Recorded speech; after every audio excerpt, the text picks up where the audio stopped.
में केजीबी और एफएसबी के बारे में बहुत पढ़ा है और कई चीज़ों ने मेरी जिज्ञासा को जगाया। तो एक, मैं यूक्रेन और मॉस्को की यात्रा कर रहा हूँ और इसी वजह से मैंने अपने आप से कुछ प्रैक्टिकल सवाल पूछने शुरू कर दिए। ट्रैवल और बाकी सब। मैंने केजीबी के बारे में बहुत पढ़ना शुरू किया। जैक बार्स्की की इस पर एक किताब है।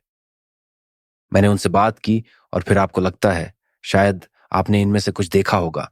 आपको निगरानी और हेर-फेर के पैमाने का एहसास होने लगता है। कई लोग संगठन की अक्षमता के बारे में भी बात करते हैं और सामान्य नौकरशाही भी होती है। लेकिन बात यह है कि ऐसा लगता है कि खुफिया जानकारी जुटाने के लिए कोई भी सीमा पार करने से वे नहीं हिचकिचाते। लोगों को कंट्रोल करने के उद्देश्य से जानकारी इकट्ठा करने के लिए, और यह है MI6, एफएसबी। एफएसबी या जीआरयू के बारे में ज्यादा जानकारी नहीं है, लेकिन केजीबी के बारे में है। तो हम हमेशा असली जानकारी में 20 साल या उससे ज्यादा पीछे रहते हैं। इसलिए फिर मुझे हैरानी हुई।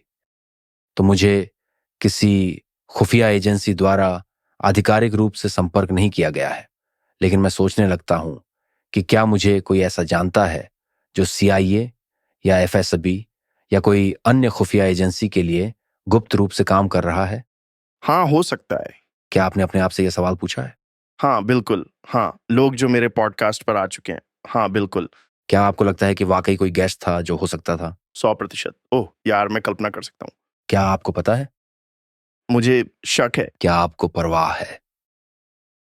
मेरा मतलब यह इस बात पर निर्भर करता है कि वे क्या करने की कोशिश कर रहे हैं, है ना? जैसे अगर मुझे लगा कि इसमें कुछ धोखा शामिल है और वे लोगों को चीज़ों में फंसाने के लिए पॉडकास्ट का उपयोग करके किसी कथा को धोखे से हेर-फेर कर रहे होंगे, तो हाँ, मुझे फ़र्क पड़ेगा। लेकिन यही वो चीजें हैं जो वे करते हैं। वे जानबूझकर कहानियां फैलाते हैं। हाँ, मेरा मतलब है, मैं कल्पना कर सकता हूँ अगर आपके पास दुनिया का नंबर 1 पॉडकास्ट है, तो लोग उसमें शामिल होना चाहेंगे। हाँ, शायद सभी मेजर इंटेलिजेंस एजेंसीज में इस बारे में मीटिंग्स हो रही हैं कि बड़े प्लेटफॉर्म्स कौन से हैं, हम मैसेज कैसे फैलाएं।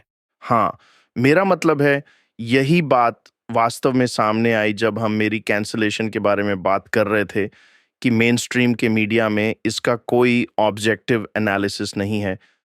वे स्पष्ट कहानियाँ हैं जिन्हें वे आगे बढ़ाने की कोशिश कर रहे हैं। चाहे वह कुछ विचारों को बढ़ावा देना हो या मावेरिक लोगों की शक्ति और पहुंच को कम करना हो, या उन लोगों के लिए जो ऐसे सिस्टम से जुड़े नहीं हैं जिसे आप समझौता नहीं कर सकते, वहीं ये खतरनाक हो जाता है ना?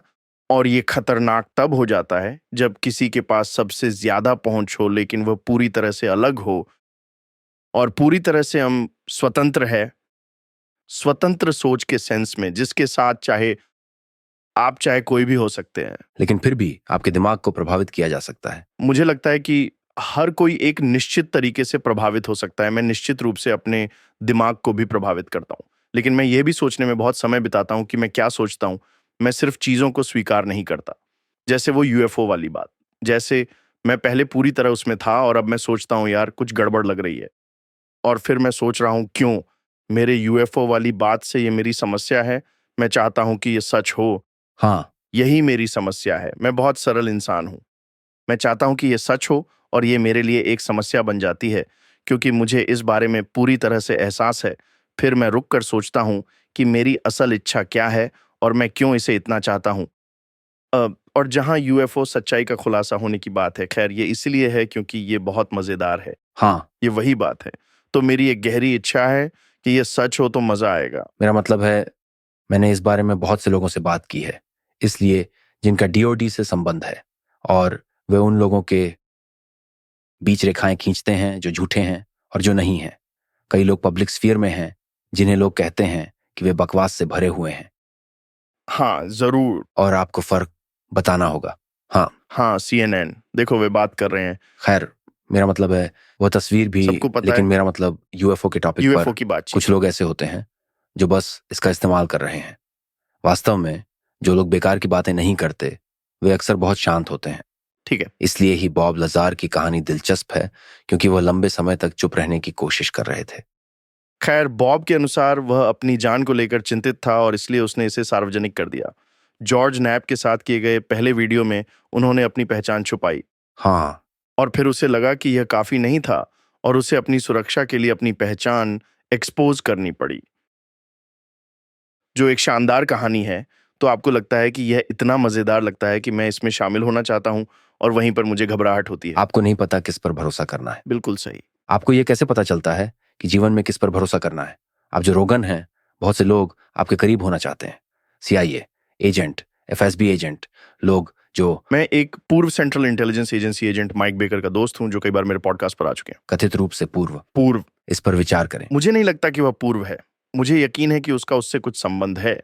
मुझे यह भी लगता है कि वह एक अच्छा व्यक्ति है, लेकिन मुझे उनसे चीजों के काम करने के तरीके के बारे में बहुत ही बुद्धिमान और अच्छी जानकारी मिलती है। मुझे लगता है, मुझे यकीन है कि वह मुझे हर बात के बारे में सब कुछ नहीं बताता, लेकिन उसने मुझे इतना बताया है कि जहां तक मेरा मानना है, मैं चीजों को बेहतर समझ सकता हूं। उससे बात करके आपको उस तरीके के बारे में पता चलता है कि कैसे वे एल्व्स मशीन के नीचे काम करते हैं। दोस्तों का क्या? आप कैसे जानते हैं कि आप भरोसा कर सकते हैं? लेकिन मेरे ज्यादातर दोस्त पुराने हैं। समय, लेकिन समय ही सब कुछ है। हाँ। हाँ, जैसे कि एक साथ कुछ चीजों से गुजर रहे हैं। खैर, वो सबसे पहले तो कॉमिक्स के बारे में, जैसे कि क्या आप कॉमिक्स पर भरोसा कर सकते हैं? क्या ये ऐसा ही होता है? हाँ, कॉमिक्स काफी भरोसेमंद होती हैं, खासकर अच्छी वाली। सच में अच्छी कॉमिक्स बहुत कम होती हैं। अगर पृथ्वी पर 1000 प्रोफेशनल कॉमिक्स हो तो मैं हैरान हो जाऊं। मुझे तो नहीं लगता कि 1000 सच में प्रोफेशनल होंगे। जो हमेशा बुक होते हैं, क्लब्स, थिएटर और एरिना में हेडलाइन करते हैं वीकेंड्स पर। जैसे कुछ लोग जो मिडल एक्ट्स करते हैं और जैसे तैसे गुजारा कर लेते हैं। फिर कितने हेडलाइनर्स होते हैं, कितने वास्तव में मजेदार हेडलाइनर्स होते हैं जिनके बारे में मैं कहूं, अगर तुम कहते हो कि तुम सिंसिनेटी में हो और ये व्यक्ति इस क्लब में खेल रहा है, तो क्या मुझे उन्हें देखने जाना चाहिए? आप जानते हैं, जैसे मैं कितने लोगों को रिकमेंडेशन दूंगा। और फिर कितने लोग थिएटर बेचते हैं, कितने लोग एरेनास को पूरी तरह से भरते हैं? इतने ज्यादा नहीं है। तो ऐसे लोग कॉमेडी के उस लेवल्स पर जहां आप 20 साल से स्टैंड अप कर रहे हैं, हमारे पास एक निश्चित मात्रा में ईमानदारी और एक निश्चित मात्रा में एक दूसरे की समझ होती है। ओह, तो एक ग्रेट कॉमिक बनने की प्रोसेस इस तरह से विनम्र है जैसे जिu-जित्सु विनम्र है। बिल्कुल। हाँ, बहुत समान। तुमने इतनी गालियां खाई है कि किसी तरह, भले ही तुम हाँ। पागल हो, भले ही तुम अराजक हो, भले ही तुम रास्ते में हो, भले ही तुम बकवास से भरे हो, तुम बहुत झूठ बोलते हो, इस सब के नीचे एक अच्छा इंसान है। तुम सतही बकवास करने वाले हाँ, हो सकते हो, लेकिन महत्वपूर्ण चीजों पर तुम भरोसेमंद हो। उम्मीद है। मतलब, अगर आप नहीं हैं तो लोग आपसे दूर हो जाते हैं। और ऐसे लोग भी होते हैं जो वाकई सफल होते हैं, लेकिन जिन्हें मैं द्वीप कहता हूं। मैंने अन्य कॉमिक्स से इस बारे में बात की है, जैसे आप एक द्वीप नहीं बनना चाहते क्योंकि कुछ लोग बाकी समुदाय से जुड़े नहीं हैं और वे अपने दम पर अच्छा कर रहे हैं।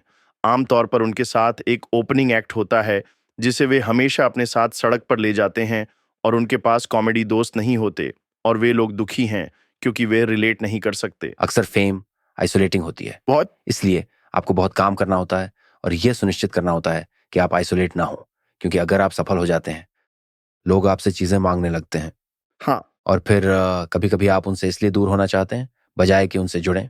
हाँ, हाँ, मुझे अच्छा नहीं लगता जब लोग मुझसे कुछ चाहते हैं। ये मजेदार नहीं है। आप इसे इग्नोर कर देते हैं। हाँ, ये बहुत परेशानी भरा है। वे बहुत ज्यादा चाहते हैं। ये बहुत अधिक असमान संबंध है।